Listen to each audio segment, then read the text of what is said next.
আজি পবিত্ৰ ঈদ উজ জোহা সমগ্ৰ দেশৰ লগতে আজি অসমতো পালন ইছলাম ধৰ্মাৱলম্বীসকলৰ পবিত্ৰ ঈদ।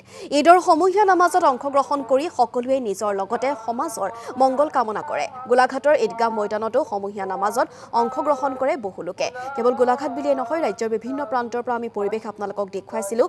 আজি ত্যাগৰ প্ৰতীক ঈদ উজ জোহা আৰু আজি ইছলাম ধৰ্মাৱলম্বী লোকসকলে উদযাপন কৰিছে তেখেতসকলৰ পবিত্ৰ ঈদ। আৰু পুৱাৰ ভাগতেই সমূহীয়া নামাজ যিহেতু সম্পন্ন কৰা হৈছিল, অনুষ্ঠিত হৈছিল আৰু সমূহীয়া নামাজত বিভিন্ন প্ৰান্তত বহু লোকে অংশগ্ৰহণ কৰে, নিজৰ লগতে সমাজৰ মংগল কামনা কৰে এই সমূহীয়া নামাজৰ জৰিয়তে।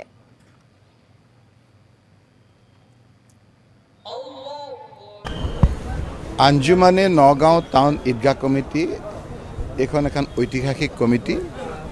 এই ঐতিহাসিক কমিটিৰ ঈদগাহ ময়দানৰ পৰা সকলোলৈকে জাতি ধৰ্ম বৰ্ণ ভাষা নিৰ্বিশেষে সকলোলৈকে মই ঈদ মুবাৰক জ্ঞাপন কৰিছোঁ।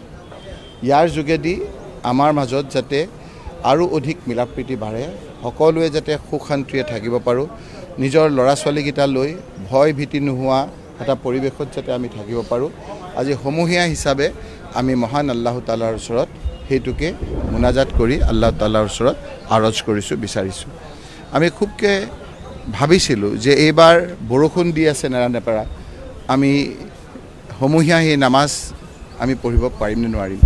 সেইকাৰণে আল্লাহ তাআলাক আমি লাখ লাখ শুক্ৰিয়া আদায় কৰিছোঁ, ধন্যবাদ জ্ঞাপন কৰিছোঁ যে তেখেতে আজি এটা সুন্দৰ পৰিৱেশত এই সমূহীয়া নামাজ ঐতিহাসিক আঞ্জুমানে নগাঁও টাউন ঈদগাহ কমিটিৰ ঈদগাহ ময়দানত পঢ়াৰ কাৰণে আমাক সুবিধা দিলে।